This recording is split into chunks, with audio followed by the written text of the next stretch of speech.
I'm excited to be here with three thought leaders on the subject of today's matter, and it's a hot topic. You can guess what it's about. It's about identity. And before we kick off and do the formal introduction, I'll give you a brief introduction about myself. I'm a former startup founder who turned to the dark side about 5 years ago. Currently launching a deep tech venture fund based in Amsterdam and London, where we're targeting engineering talent in Europe. We are targeting 150 million euros to invest in companies within the decentralization space, but also intelligent IoT, edge, fog computing, the stuff that Europe is traditionally really good at, but really sad at selling and building. Onto the main topic, and before we do that, I'd like to give the panel each 30 seconds to introduce themselves, and I'd like to start with Melanie. Sure. I'm Melanie Shapiro. I founded Token, and we are building a unified way for people to prove who they are to connected devices and services and people around the world. So, and how far along are you with the product right now? Very far along. We're at this point out in market and live in New York City, actually at Microsoft, and we're very excited to start getting it out there. Could you tell us a bit more about your background as well? Sure. So I founded a company back in 2007, and it was to aggregate digital social identities. And after selling that in 2010, I went on to get a PhD in consumer behavior, actually here in this country. And that was really the foundation for what we're doing at Token, because so much of this technology of blockchain and of decentralization, there's a missing piece, and that missing piece is if consumers aren't using it, if they're not adopting it, then it's basically it's an effort in vain. So we're trying to create that layer, the experience layer for people. How do you actually create mass adoption? How do you create that market? So you build something that solves a very real and raw pain point for people right now. We have about 45,000 people who are in a backlog on a wait list for our product right now over the last 2 months. And for us, that shows a really great sign that we're solving a big problem for them.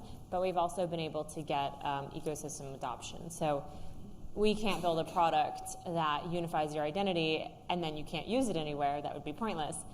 So we've had to go and get partnerships with companies like MasterCard and Visa and Microsoft and HAD, et cetera. Right, okay, we'll dive into that a little bit more. And then next up is Ryan. Ryan, you just got off stage, so I think an introduction might be necessary. But, you know, a bit of your background, do you get to do much coding now with your traveling?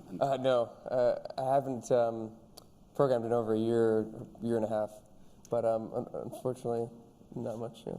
So about Blockstack. So could you just to get the basis there, explain a little bit about the bigger picture around it. So what's the ultimate goal? I mean, the goal really is to remake the internet, and I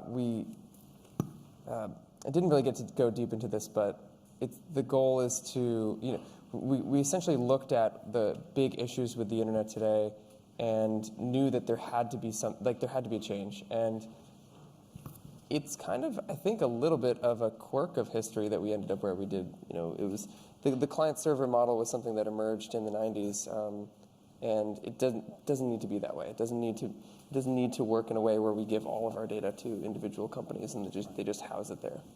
There's no reason. Could you just before we go to James, I mean, I'm a VC myself, so interesting enough, you're also backed by, for example, Y Combinator and I guess Union Square Ventures. Yep. How does that fit into the whole decentralized model? Ownership, equity ownership, the traditional investment model? So I would say that there's a few things there. I mean, on the one hand, some would look at the decentralized model and say, well, it's harder to make money, it's harder for you to develop business models. That is true in some sense, but there are still very strong business models that remain. And you can still advertise to end consumers. It's just more centered around informed consent of the data that is being shared.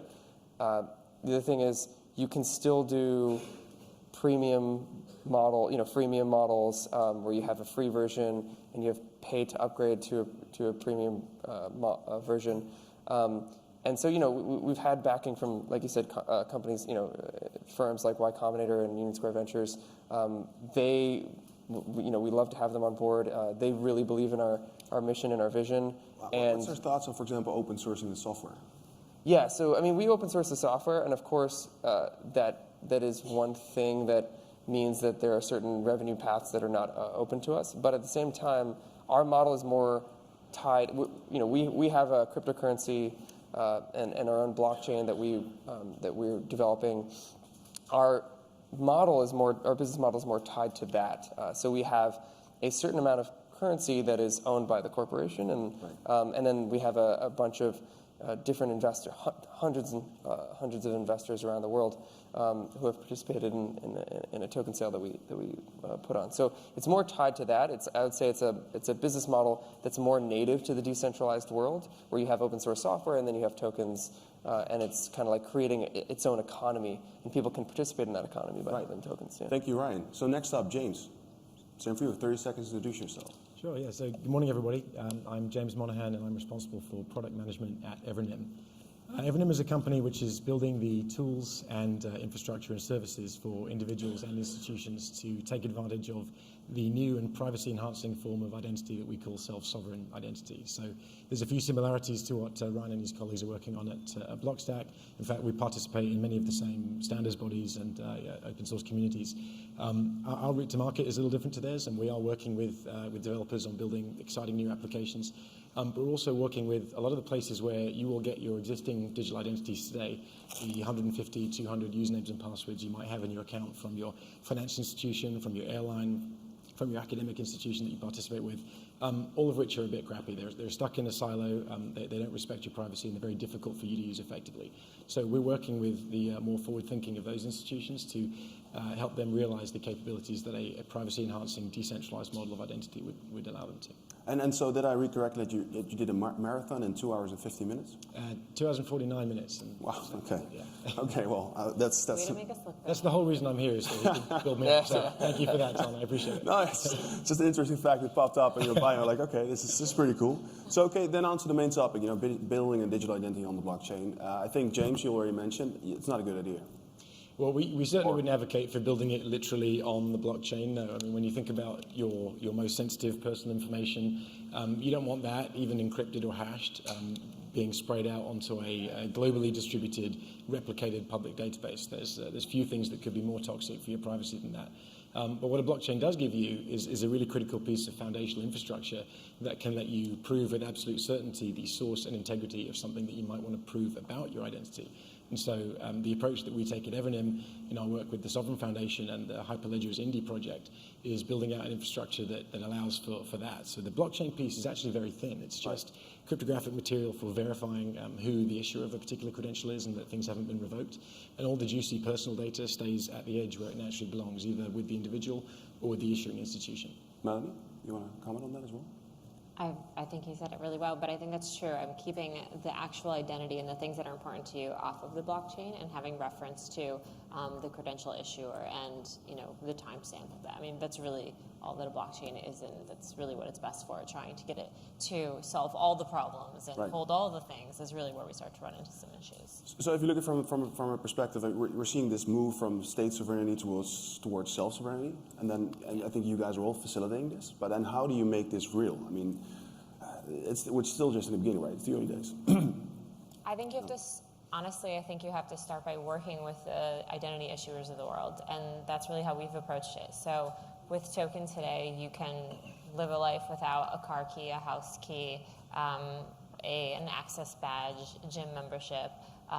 You can get into your computer, and this has all taken partnerships with major corporations, but we've also joined standards communities, and for example, we sit on the authentication committee with W3C and the FIDO Alliance, where we are just launching a new challenge response asymmetric cryptography replacement for passwords on the internet. It's live in the nightly build of Chrome, Mozilla, and Microsoft Edge. So it takes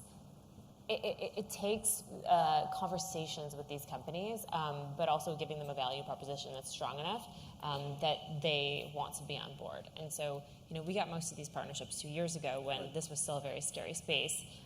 So I think, it's just being able to say, okay, this is the problem we can solve for you today, not this is a huge problem, let us tell you the future. Yeah. The future is more than just having a vision, but it's about having the steps it takes and the conviction and the patience to get to that place. Right.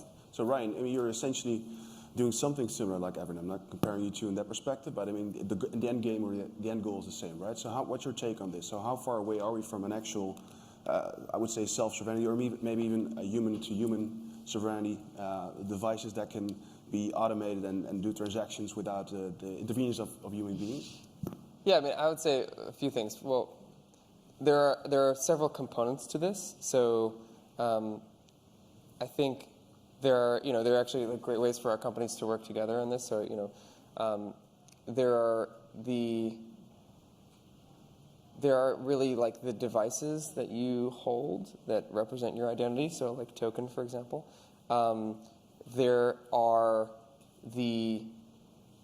There's the context around your identity. So the different pieces of information that you attach to who you are, and the different buckets of information that you can associate with your identity. So, for example, on Blockstack, you can have a chat application that where you put in information into the application, you create a profile, and then it stores information back to your profile.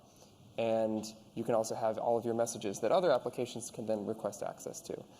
There's also the reputation layer. And so, we're not focusing on that, but that's something that we want to empower developers to build on top of this. So you can have all these different layers that are built on top, and you start to see like the identity is essentially a constellation of all these different data points, and each person is made up of these data points in this constellation. And in terms of like how we're going to get there and when, it depends on exactly what is like what you're referring to. Like, is it you'll be able to go into a country and be able to enter that country with your self-sovereign identity? I don't know about that. I think that we'll at some point that will require buy-in from these countries. I think it's doable, but it's more the most reach of all of the cases. If we're talking about being able to bring an identity with you and identify yourself to another person and use an application like a chat application or a Google Docs competitor, then I would say that's already here today. And so there's a whole spectrum all the way in the middle. And we just have to take one step at a time and work towards that future that we want to build. I think we're fighting giants, though, and there's the city's trap, and that's this school of thought, which is if you're going to approach a giant, you have to become the giant to be able to compete with them. And so that's a real concern. And so for anyone working in the blockchain space, I think that you have to really focus on what is the pain point you're solving, and is it so strong today that you can get wide mass adoption. Right. And to Ryan's point, we took investment from Australian government and the U.S. government for that very purpose, because we needed the buy-in. We know that it's going to take working together to make that happen. And if you look at Google and the foundation of Alphabet, Alphabet companies, really their mandate is to be able to replace the ad revenue that Google so very much depends on. And that's a really great signal to the world about where data and ownership is going, because it's like, well, we're going to have to replace it somehow, because potentially in the future we're not going to be able to make so much money on it. Do you feel that these type of collaborations or partnerships actually might also not contribute to the goal in itself? They might limit you or push you in a certain direction? No, not at all. I think that they've been incredibly supportive, and I think that what's happened is we've been able to, in the way that we've approached it, we've been able to have a conversation with them to move them closer to the place that they ultimately want to end up at that place too. For a company to own your data is a liability for them. Yeah. So whether or not it was their fault you got hacked, their brand is at risk, and that's something that I don't think that they really want to hold on to. So we've that was just how we approached the conversation. And very early on in the space, most people just I think a lot of companies just came in like guns blazing, and we're gonna disintermediate all of you and put you all out of business. And the reality is that the business model just changes. There's still trust. You'll always trust your bank. You may say you don't trust them, but you can give them your money. That's a good point. Like, building off of that, like when we talk about self-sovereign identity, there's still you always need authorities. You always need some entities or other individuals to be able to vouch for you. And we can, but the key difference between a self-sovereign identity, what this term that we've been throwing around, and a traditional, government or corporation issued identity is that the government or corporation issued identity is a single identity that is provided by that single government or corporation, and it can't be added on to, it can't be, you have no control over it, it can't be like, whereas a self-sovereign identity is really like you have this identity core that represents you, and imagine it hasn't, there's nothing, no information on it, it's just empty, and then you can fill this container with all of these different credentials that are provided by different governments and different corporations. So I mean, some people have multiple passports. Well, what if you just had a single identity that was a proxy for who you are, and then these two different governments who gave you passports could instead add in their credentials and sign and authorize that identity proxy that you have, and many other corporations like Microsoft and Google and whatever could add it on. No single one of them controls it, and you've essentially commoditized the verifier. That's really important. Sorry, James, you want to? Yeah, well, in a digital world, this sounds almost radical, right? Because we think of it as the identity we have with, say Google, for example. We invoked their name in vain earlier on. That doesn't really work for the individual. That works for the company that's seeking to authenticate you. Same thing for your passport. That's a document issued for a very specific government purpose. It happens to be useful for you in some other context, but it's not really a design feature. That's almost a bug. And the same thing has happened online with how most of this infrastructure has been put out there. But self-sovereign identity isn't about saying that organizations need to just take the user at face value and accept anything they say about themselves.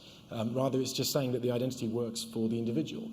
Like I can in the real world, I can choose whether I show you my gym membership or my driver's license or my university certificate, and that's my choice. It's your choice whether you accept that or not, but the point is we're negotiating, we're having a respectful, privacy-enhancing interaction, and that's really what we're all I think you're touching an interesting topic. I mean, so identity cannot be seen disconnected from stuff like trust or relation or reputation, right? So that could be potential one of the outcomes of having your own identity, right? Because one of the things, for example, that triggers me, there's probably a lot of people in the audience right now that are building a company, they used to work at a corporate, they own a house, a car, $200K a year, they quit their, the golden chain, start for themselves, all of a sudden they cannot get a credit card anymore. Yeah. Right? So is that something that you're thinking of as well, actively? How to build a trust layer, a different way of how to trust individuals on an individual level? I think that's all that identity is, really. I mean, I think identity is really human beings and the trust that exists between them, whether that human being is at a company or not. But we're really just building one large, massive trust network that enables us to collaborate. And that's really actually what makes us special as human beings and makes us different than all of the other animals and species on the planet, is that we're able to collaborate in large numbers, but that collaboration is dependent upon trust. And so if we can get back to that place, look at the internet now. The reason you have to type in a password and 2FA and verify your mother's maiden name is because no one trusts you. Yeah. And that adds a lot of friction to communication and interaction and exchange on the internet. How can you solve this thing? Let's take an example right now, right? So we come to this conference, we're in the speaker's lounge, we have this kind of like tribe thing going on already, we trust each other. So how do you actually break that model open and invite people that don't have that source of belonging or tribe? I actually think it's, I don't want to super simplify this, but I do think at the very base level, it's very simple, and it's asymmetric cryptography. I mean, if you can have something that only you have and only you know, and then a public version of that is exchanged somewhere, whether that's a company or another person, you're protecting that private key, and certainly that's part of what token does. I think that's a really solid way to be able to start establishing trust. The problem is that we're using shared secrets on a digital platform, which means that if I know it and you, Facebook, know it, then anyone else in this room with the ability to hack into it can know it too. So suddenly now, who am I to trust? Exactly. I think that's an important point. I'd also pick up on the fact that it needs to be context appropriate, right? Absolutely. There was a good reason I didn't need to be strongly identified to walk in here. I just had the invite email because that's all that's appropriate for this context. And what we don't want is an internet where everywhere you go, you're strongly identified, right? I mean, imagine if you had a super cookie that literally followed every single interaction you took. online. And it's going to become a misnomer to talk about online versus offline quite soon anyway, so that really means literally every interaction you have all traceable back to one identifier. But we're seeing a lot of that with some of the early companies rushing into the space, and I think actually it's not a bug, it's a feature that depending on the context, we use different credentials and we authenticate ourselves in different means. And actually, I don't want one digital identity. I want the ability to be me in whatever context appropriate way makes sense for any interaction that I'm having. So in fact, I might have thousands or tens of thousands of identifiers, one for every individual relationship I have, one for every institutional one, and one for every connected device that hopefully is doing my bidding, whether I'm there or not. That's an interesting point. So, I mean, but how then do you verify that identity or that it's real? For example, I think, Ryan, I saw you share an example about Airbnb, and then so like you go to a different platform, all of a sudden your credentials or your trust or your ratings are gone. You should be able to transport them to other platforms. Yeah. But how do you actually verify the quality or the validity of yourself then in that case? So if you control all the private data about yourself. Well, in that example that we spoke about before, you should be able to have all of your credentials be private and then selectively disclose them. So you can have, in a case of Airbnb, let's say that you have a home, you rent it out, you've had 100 people stay in your home, and you've gotten 100 top ratings. And those people have signed messages, essentially certificates, and put it into your credential bucket, and you have 100 of those collected, and you can keep them private. And then when a new guest comes, right, and they want to see that you have a good history, well, then you can reveal those and show, hey, actually, look at this, look at all these great reviews that I've gotten from other people. And because you own them, you can also bring it to another platform, and you could have a ride-sharing platform that's able to incorporate those high ratings and vouch for you as soon as you sign up. So you have the ability to actually move your reputation with you from one service to another, and then you can do things like also being able to obfuscate some of the data as well. I think what's important to what you were saying is that you might have multiple Gmail addresses, right? You don't necessarily you might still want 3 Facebook accounts. You might still want 2 Instagram accounts. I don't know. But the point is that they shouldn't have to know about one another. And so it's about what is the seed and what is the container and what context of that seed am I going to share. And so that's the work we've been doing with the FIDO Alliance and W3C. WebAuthn is the new authentication protocol for the internet, and there's a lot of context for that outside of the internet as well. But essentially what it is a challenge response authentication protocol where you can log into anything, and if you have multiple accounts, it can distinguish between one or the other by the key itself. So in reality, online, you really are nothing but a private key, and then it's the context with which you choose to share on top of that makes you. Right. So, James, you want to? Well, I would just add, I think that's entirely correct, but I also think it's important to be able to interact pseudonymously or even anonymously as well. I mean, one of the things that we most enjoy is just being able to be anonymous, walking down the street and enjoy some serendipity, enjoy some interaction that isn't entirely orchestrated ahead of time, because every connected device and everything around you knows exactly who you are and is programming that environment as well. So, we talk a lot of times in the identity space around authentication, around that barrier, and making sort of passing through that barrier and obtaining trust as frictionless as possible. But I also think that we should get to a place where if you can establish a quite low level of trust quite easily, you don't need to ask 20 questions. You don't need to gather all this information about a person. You need to say, hey, give me the reputation you got elsewhere. Really, the fundamental question on the table is, are you human or not? Are you likely to be a bad guy or not based on some heuristics? And that should be enough to enjoy freedom of movement both online and in the real world. Yeah, there's this exciting thing we're working on in Australia right now where instead of going to a bar and them needing to know your age, which do they really need to? They don't. They just need to know that you're of legal drinking age. So the question is Melanie Shapiro over 21? Yeah, that's, I mean, yeah. I Only a little bit. Yeah, no, excellent point. Yeah, but still, James, you just mentioned, then still it's about trust and reputation, right? So then let's take the 1.2 billion people at the point that don't have a real identity right now in the world. They don't have that system in place yet. So how do you, for example, take Sierra Leone, and then there's like, you own a house one day, the other day you don't, and actually, did he even officially own the house or whatnot? So how do you break that, I would say, vicious cycle? Yeah, no, it's pretty tough. I mean, certainly, you've got situations where there's the rule of code, and then there's the rule of law and armed militias and things like that. You know, if somebody's going to physically take your house away from you, then no cryptographically protected digital identity is going to protect you in the short term. In the short term. Well, yeah. But what I think is that this technology allows countries and individuals who are displaced or vulnerable to actually accrue, in the way that Ryan was describing, accrue evidence of their interactions, show that they've been present in particular camps, or that they've owned certain assets, or that they've had certain vaccinations, things like that, and prove these things in a way that doesn't have the Faustian bargain of, well, I'm poor, so I have no privacy, right? And a lot of the infrastructure being deployed for vulnerable and displaced populations today is big centralized databases where everybody's in there. And if you're from a minority tribe, or an individual that's fallen out of favor with the new ruling government, that can be a death sentence, right? So it's important to be able to still generate this evidence and be able to wield that in a way that's context appropriate, but not have that live somewhere where someone could wrest it from you. And I think this type of infrastructure is one of the only ways you could do that in a practical manner. Well, the greater point is mobility, right? So you want to be able to create a world where you do have that flexibility to move around the world. And I was very excited to see that Ryan and I's favorite book is The Sovereign Individual, and the author will be speaking later. And he talks a lot about this, being able to exit. I forgot the right term. Was it exit? Exit. Are you referring to exit versus voice? Yeah.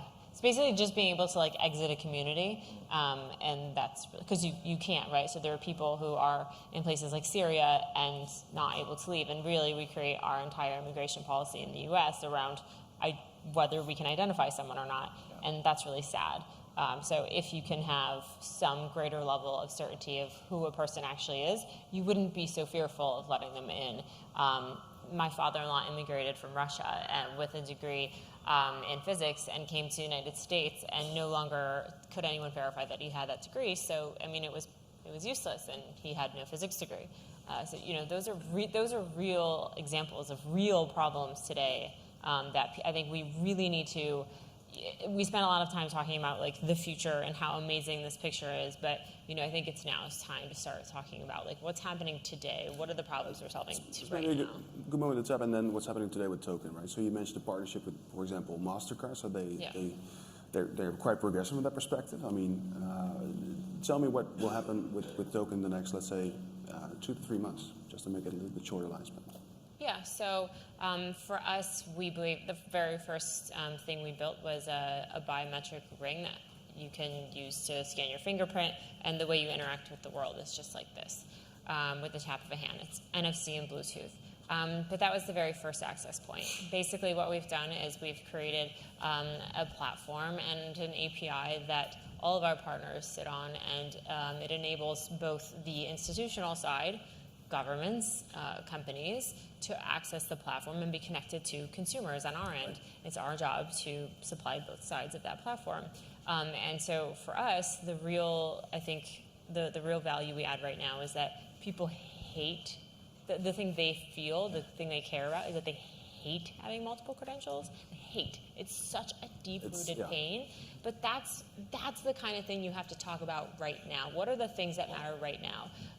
And for example, if we talk about the unregistered, there are agencies around the world that are going in and giving vaccinations who have the ability to register people and don't, or have really bad record keeping. But this is a great access point into those unregistered communities. And then at that point, when you have people on a network that are registered, you could deliver them those social services and social good. And the reason why MasterCard is such a great example of this is because in South Africa, they actually produce identification cards that are your social benefit cards, your payment card, your way to prove who you are. Yeah. And I think that that's just so forward thinking for that company, and really commend I have to them say, for I that. didn't know. It's surprisingly forward-thinking, to be fair. So it's good to see that the incumbents are stepping into the game, of course. So honestly, more than I think talk about it, it's been a delight to see how many people are so supportive of things like this, and the standards being open now is becoming very easy for companies like Token to integrate with. So James, how's that for you and Evernym and Sovereign? So a lot of the activities, superficially it all sounds quite similar actually, in that I think we're all still at that stage where we're laying the foundation enabling infrastructure for this, and so it's a two-sided market, as Melanie said. So a lot of it is about bringing in institutions that are sort of forward-thinking enough to be willing to have this new type of interaction with their constituent individuals, and then helping them deliver a compelling proposition to those individuals. So we're running projects at the moment which are in the proof of concept and pilot stage, probably looking to transition towards production towards the end of the year, with some businesses with some really hard problems. I mean, we're talking to financial institutions, banks and credit unions in the West and in North America as well, with health networks and hospital systems who have a whole myriad of problems around patient engagement, authenticating doctors who are working temporary shifts, records management, all those kinds of things.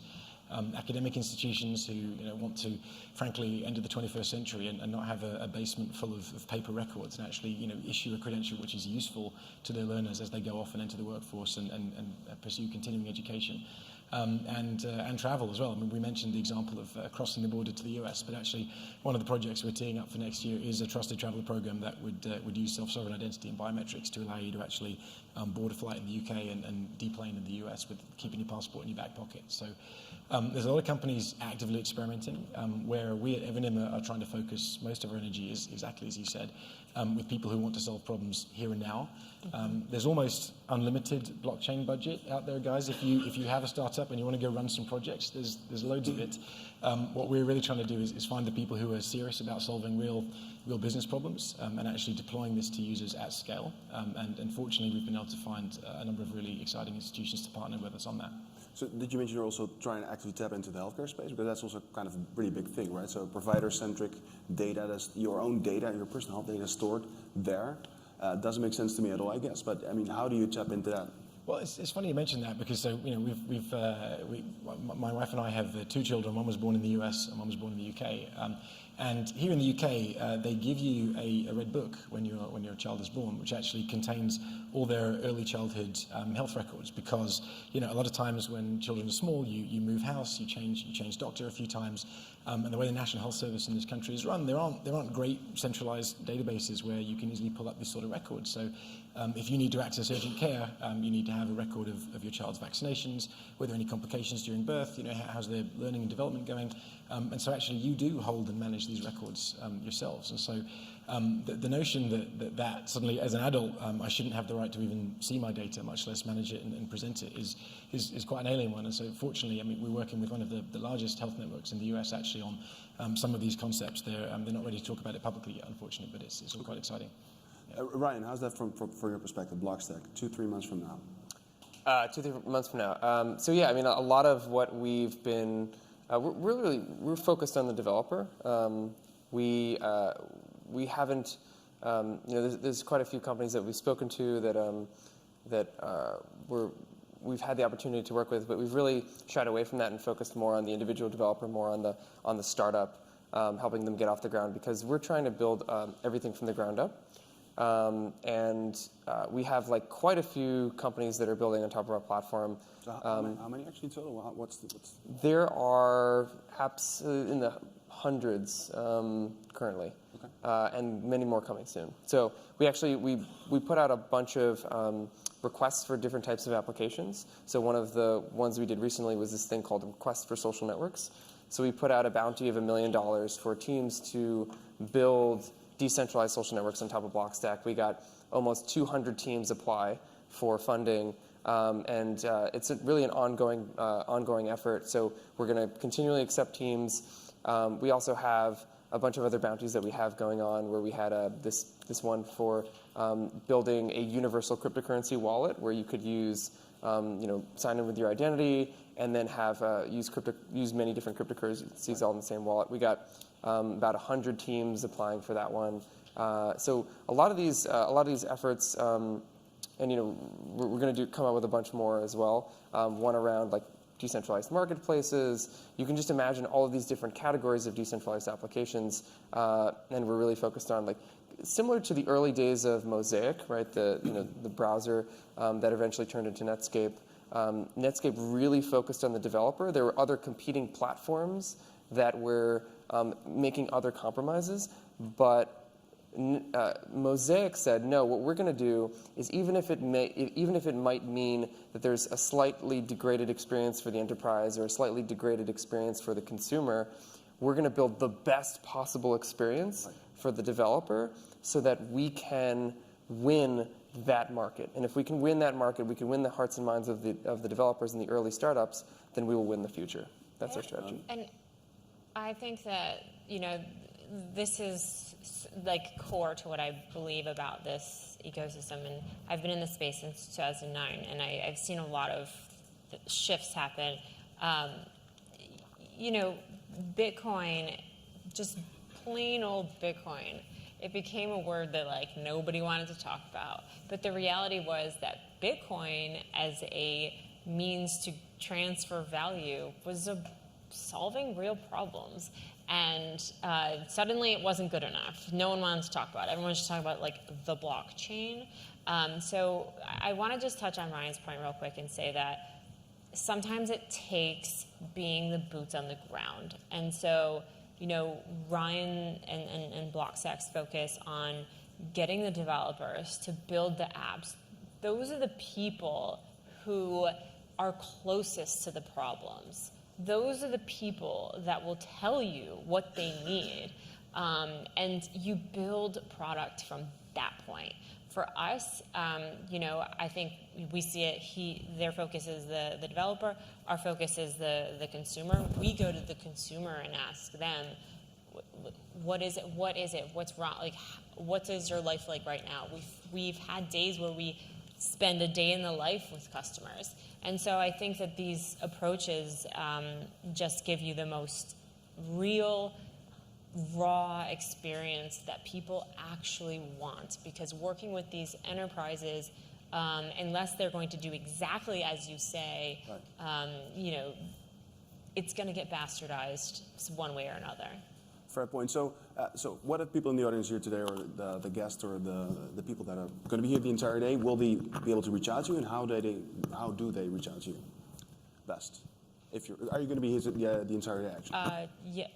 Yes. Right? Yeah. James? Yeah, they're going to meet this thing off. Meet the speakers right after. Everyone get their private information right now: address, phone number, email address. No, that's not what I want. Yeah, you can come talk to us after there. Also, we can say our Twitter handles. Mine is Ryan E. Shea.